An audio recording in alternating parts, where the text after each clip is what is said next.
TV 타임즈. 더 막내 작가와 함께 시선 집중의 문을 열겠습니다. 어서 오세요. 네, 안녕하세요. 오늘 독도의 날입니다. 독도의 날, 오늘도 삐딱선 정신에 입각해서 주요 뉴스 챙겨드릴 텐데요. 예.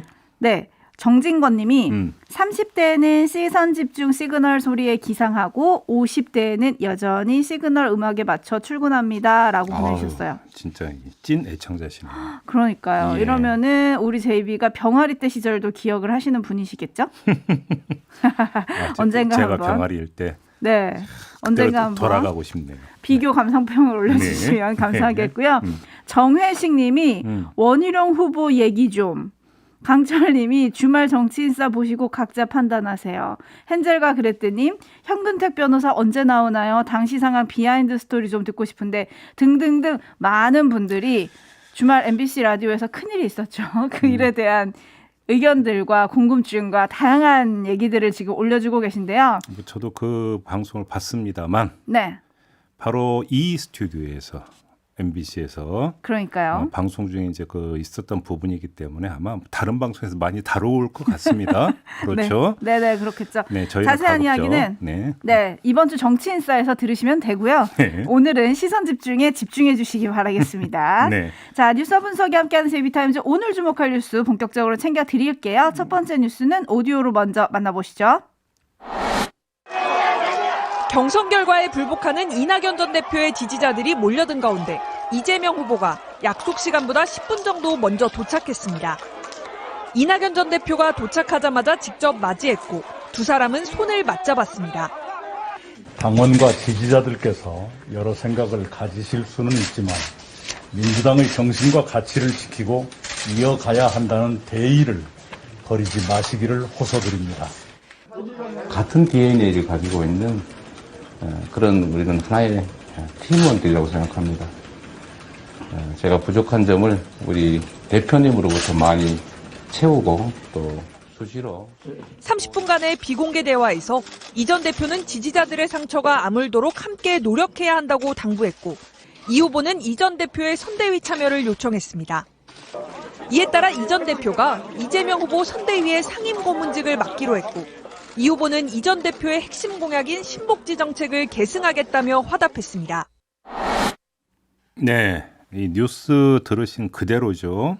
상임 고문을 맡기로 했고요. 이재명 후보는 직접 선대위 제1위원회를 이끌면서 이낙연 후보 시절의 핵심 공약이었던 신복지 정책을 챙긴다. 이렇게 합의를 했다고 하는데요. 한번 몇 가지 포인트를 한번 좀 짚어볼까요? 네. 첫 번째는 왜 선대위원장이 아니라 상임 고문일까? 일단 가장 먼저 들었던 궁금증이 이거였는데 네네. 당에서 설명은 총리와 당 대표를 지낸 분이기 때문에 예우 차원에서 상임 고문을 맡기로 한 거다. 이런 설명이에요. 자, 이렇게 되어버리면 정세균 후보도 상임 고문이 돼야 되겠죠. 네. 똑같이 총리를 지냈고 전에 또 당 대표를 했던 분이니까. 그러네요. 추미애 전 장관 같은 경우도 당 대표를 했던 분입니다. 네. 그렇죠. 그러면 역시 선대위 상임 고문으로 가야 된다라고 하는 논리가 성립이 될 수가 있을 텐데 이렇게 되어버리면 경선 경쟁자들이 선대위원장을 맡는 게 아니라 말 그대로 아주 실무형 선대위가 꾸려질 가능성도 있다. 이런 이야기로도 연결이 될 수 있을 것 같습니다. 네. 이것이 그러니까 이 선거운동의 득이냐 실이냐 이것들은 우리 애청자 여러분들이 좀 알아서 판단을 하시기를 바라고요. 네. 자, 또 한 가지는 자 어제 이낙연 전 대표와 회동을 했기 때문에 이제 문재인 대통령과의 회동이 남아 있는 거 아니겠습니까? 네. 28일 이제 해외 순방차 출국을 하기 때문에 그 전에 만날 가능성이 있다라고 하는 게 일반적으로 지금 점쳐지고 있는 거고 27일 이렇게 뭐 날짜가 특정돼서 전망 기사가 나오고 있기도 하더라고요. 네. 만약에 그 전에 만나지를 못하면 해외 순방 하고 나서 그러니까 만나게 되면 너무 늦기 때문에 해외 순방 출국 전에 만날 건 거의 뭐 기정사실로 봐도 될 것 같습니다. 마지막으로 짚을 건 이건데요. 화합이 아닌 조합. 이걸 선택을 한 게 아니냐. 이 점을 좀 봐야 될 것 같습니다. 어떤 점에서 이런 말씀을 드리느냐. 이재명 후보가 이낙연 전 대표의 신복지 정책을 직접 챙기겠다고 했는데 네. 자신의 기존 공약과 이걸 조합할 수 있을 것이냐. 이게 관심사이기 때문이거든요. 이낙연 전 대표의 신복지 정책은 생애 주기에 맞춰서 복지 정책을 정비한 건데 여기에 이재명 후보의 기본 시리즈를 추가하면 어떤 결과가 빚어질까요? 그냥 다 하겠다. 이거는 쉽지가 않습니다. 왜? 당장 제기되는 문제가 돈일 테니까요. 네. 자, 그럼 어떻게 신복지 정책과 기본 시리즈를 조합을 시킬 거냐? 이것도 사실은 관건이죠. 두 후보 간의 화합 못지않게 네. 정책에 있어서의 조합, 방정식을 짜는 것도 참 어려운 문제일 것 같다. 그렇죠. 아무튼 결과를 어떻게 내놓는지를 한번 좀 봅시다. 네, 사실 이거는 지난 국감에서 오영훈 의원이 이재명 후보에게 직접 질의를 했던 부분도 있잖아요. 네. 그죠? 그래서 그걸 보면서 다 계획이 있었던 건가? 이런 생각이 들기도 했는데. 아무튼 그때 오영훈 의원은 뭐 이 당의 정강 정책과 기본 소득 이거는 좀 부합되지 않는 거 아니냐 이런 취지로 이제 이야기를 그렇죠. 했던 건데요. 자, 이렇게 되어버리면 기본 시리즈의 큰 골격을 유지하면서 신복지 정책을 과연 붙일 수 있는 건지가 일단 저는 좀 제 머리로는 좀 워낙 머리가 짧아서 네. 잘 그림이 그려지지 않는데 네. 그렇게 한다고 한다면 이낙연 캠프에 있었던 인사들이 또 어떤 반응을 내놓을지가 궁금하고. 그렇죠. 근데 또 뭐 그 기본 시리즈를 꼭 뭔가 고집하는 건 아니다 이런 취지의 또 주제, 그러니까 이 발언이 이재명 후보 입에서 나온 바가 있거든요 얼마 전에. 네네. 그래서 만약에 그걸 후퇴를 시킨다라고 한다면 또 지지층에서 어떤 반응을 내놓을 것이냐. 이것도 좀 그러니까 중요한 포인트이기 때문에 이거는 간단한 문제가 아닐 수도 있다. 그렇죠.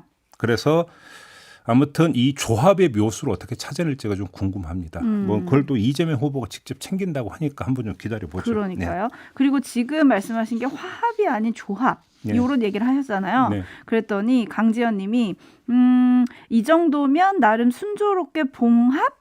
알아서 판단하시라는데 솔직히 잘 모르겠어요 라고 보내주셨고 HBYI님은 아하 조합하고 느낌표 3개를 보내주셨어요. 네. 여기에 약간 의미가 있는 것 같기도 하고 그리고 선대위 구성과 관련해가지고는 2010님이 다 고문? 좀 무게감이 떨어지겠네요 라는 의견 보내주셨고요. 까멜리아님은 실무 인력 위주로 선대위 꾸려지는 게 전 더 좋은 것 같습니다 라는 의견 보내주셨는데 그건 진짜로 이제 그런 견해도 충분히 있을 수가 있어요. 선대위 같은 경우는 실무형 선대위로 꾸리고 이낙연 뭐 그 전 대표나 정세균 총리나 사실 이런 분들 같은 경우는 대외적으로 어떻게 이제 그 정책 퍼포먼스를 같이 해줄 수 있느냐. 네. 이게 사실은 역할 아니겠습니까? 그렇게 놓고 본다면 사실은 상임 고문이냐 선대위원장이냐라고 하는 직책은 사실 어찌 보면 좀 별로 중요한 게 아닐 수가 있어요. 다만 선대위원장이 아니라 상임 고문이기 때문에 선거 캠페인에서 뒤로 빠진다. 그러니까요. 이래버리면 이제 문제가 발생하는 거고 그게 아니라고 한다면 오히려 선대위는 실무형으로 가고 그다음에 어떤 그 지원 유세는 지원 유세대로 한다면 그것도 하나의 그림이 될 수는 있겠죠. 반면에 박로스님은 실무형이면 좀 위험합니다. 뭐 이런 의견을 보내주시기도 해요. 의견이 좀 나뉘고 있고 7772님이 그래도 타이밍 좀 늦지 않았나요? 둘의 만남이. 그러니까 둘의 화합의 네네. 모습이 그렇죠. 딱 2주 걸린 거잖아요. 네. 2주는 그렇게 짧은 시간은 아니었죠. 근데 여기서 한 가지 중요한 점은 국감이 있었단 말이죠. 국정감사가 있었기 때문에 이재명 후보는 당 대선 후보로 선출된 후에 후보 행보를 보이지를 못했어요. 경기도 국정감사 때문에. 네. 그렇게 놓고 본다면 이 요인도 일정하게 영향을 미친 측면이 있다. 이것도 좀 함께 봐야 될 것 같습니다. 알겠습니다. 이재명 후보는 오늘이죠. 경기도지사직을 사퇴를 하고 기자회견을 앞두고 있습니다. 그리고 네. 수요일쯤 대통령과 만날 것 같은데요. 어떤 얘기가 거론될지 그것도 좀 주목해서 보겠습니다. 네. JB타임즈 이번에는 야권으로 가볼까요? 네. 민주당의 경선 후유증 못지않게 국민의힘의 경선 후유증도 사실은 걱정거리고 관심사죠. 네, 뜨거워지고 있어요. 더. 윤석열 후보와 홍준표 후보 이 두 후보 간 설전이 이제는 뭐 상대 후보의 부인까지 거론할 정도가 돼버린 거 아니겠습니까? 네. 명락 대전보다 더하면 더했지 결코 덜하지 않은 도덕성 공방이 계속되고 있는데 과연 경선 후에 화합을 이룰 수 있을까? 이것도 당연히 체크를 해야 되는 거 아니겠습니까? 네. 자, 바로 이 의문이 고개를 들 즈음에 한 분이 등장을 하고 계십니다. 김종인 전 비대위원장인데요. 윤석열 후보를 만난 데 이어서 어제 이준석 국민의힘 대표를 만나지 않았습니까? 네. 자, 윤석열 후보는 김종인 전 비대위원장 만난 다음에 경선을 마치고 나면 좀 도와주실 것 같은 느낌을 받았다라고 이야기를 했고요. 근데 김종인 전 비대위원장은 그건 본인의 느낌일 뿐이라고 일축하는 듯 했는데 그다음에 한마디 덧붙이기를 내가 어떻게 결심할지 11월 5일이 경과해 봐야 한다. 라고 하는 말을 덧붙였어요. 네. 11월 5일이 국민의힘 대선 후보가 선출되는 날이죠. 그렇죠. 말은 좀 더 처음부터 끝까지 또 들어봐야 되니까요. 일단 바로 이 말 오디오로 잠깐 들어보시죠. 그거는 뭐 본인의 느낌이 그런 거고 그거는 저 11월 5일 날 경과를 해봐야지 뭐 내가 어떻게 결심할 거냐는 걸 그때 가서 얘기를 할 거예요. 과연 나라를 이끌어가는데 확실한 무슨 비전과 확실한 계획이라고 하는 것이 있어서 그것이 지킬 수 있는 가능성이 있는 후보인지 아닌지 그걸 갖다 내가 확인을 하지 않으면은 난 절대로 안 해요. 별의 순간을 얘기할 때부터 이런 그림을 그린 게 아닌가 싶기도 한데 김종인 전 비대위원장 그래서 등판을 하겠다는 걸까요? 안 하겠다는 걸까요? 그런데 이 짧은 말에 사실은 담겨 있다고 봐야 되는 게 11월 5일이 지나봐야 안다라는 거잖아요. 네. 그럼 또 하나 한 게 뭡니까? 누가 되는지 보고? 아니 확실한 비전과 계획이 있어야 된다. 그러면 확실한 비전과 계획이 11월 5일 전에는 없다가 11월 5일을 기점으로 확 나옵니까? 사실은 그거는 한편으로는 그 대선 후보가 확정되기 전에 후보 본인의 어떤 비전과 계획이 제출이 되고 네. 후보가 확정된 다음에는 전당적 차원에서 그걸 가다듬으면서 이제 핵심 공약, 뭐 100대 공약 이런 건 이제 다듬는 과정이거든요. 그걸 네. 누가 하냐면 선대위원장이 하는 거예요. 네. 주도로. 이렇게 놓고 본다면 확실한 비전과 계획을 체크하는 체크 분과 시점이 11월 5일이 될 수가 없죠. 뭐 지금이라도 하자면 얼마든지 할 수 있는 거 아니겠습니까? 제가 볼 때는 이 말은 어찌 본다면 모순될 수도 있다. 그렇게 놓고 본다면 11월 5일을 특정해서 이야기한 거에 방점을 찍어야 될 것 같은데요.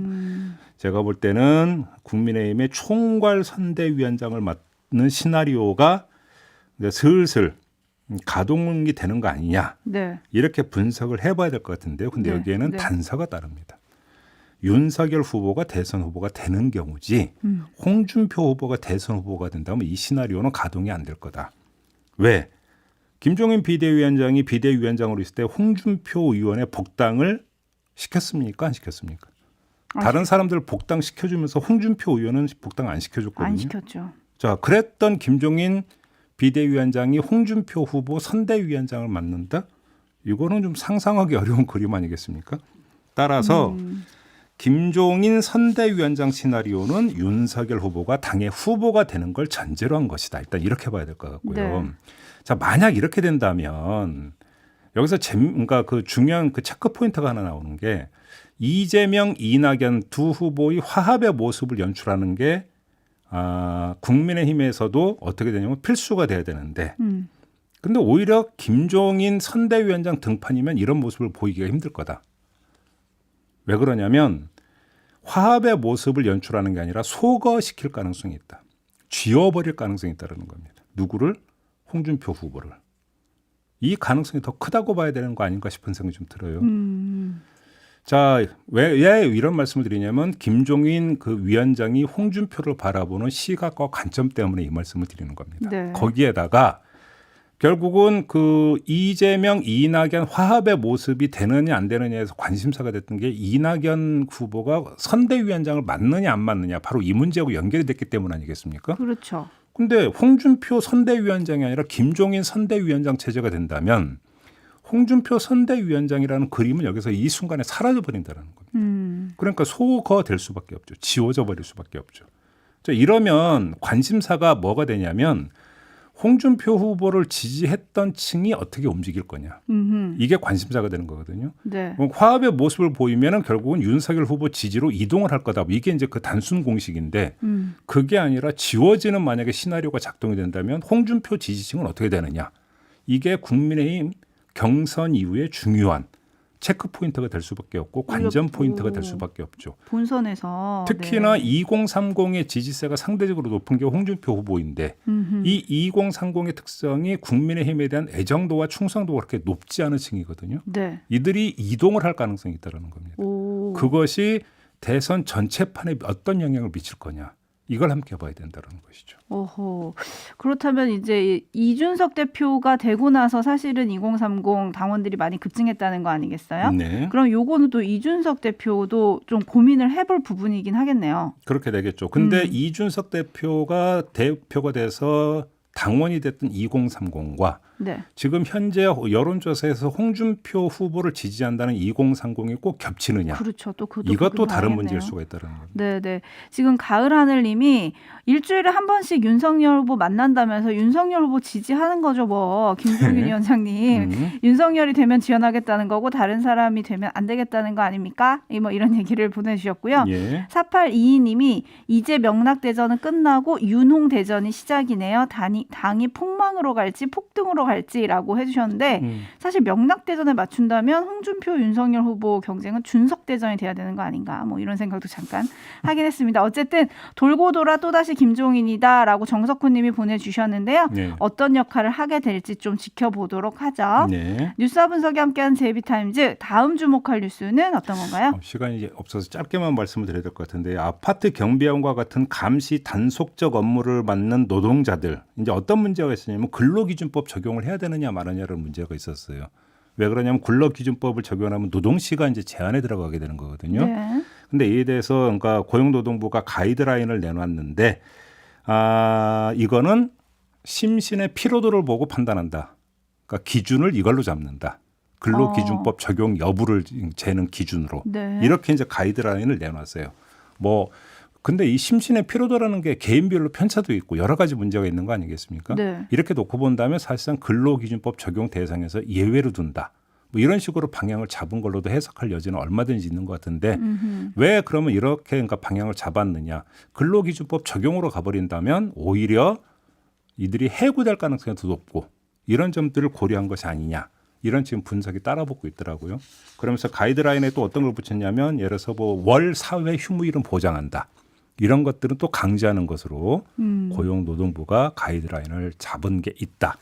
요것도 함께 짧게 전해드리도록 하겠습니다. 사실 이 내용이 조금 복잡하거든요. 왜냐하면 최근에 아파트 등 공동주택 경비원들의 업무가 경비뿐만이 아니고 청소, 환경미화, 그다음에 뭐 재활용 쓰레기 분리수거 뭐 이런 것도 좀 확대가 됐기 때문에 부가관리 업무가 늘었는데 업무가 늘었는지를 판단하는 게 단순히 피로도? 이거 좀 논란이 되고 있어가지고 현장에 계신 경비원분들 혹시 이 방송 들으시면서 의견이 있으시다면 보내주셨으면 좋겠습니다. 내일 네. 제가 소개해드릴게요. 네, 이렇게 마무리하겠습니다. 더마카 수고하셨습니다. 고맙습니다.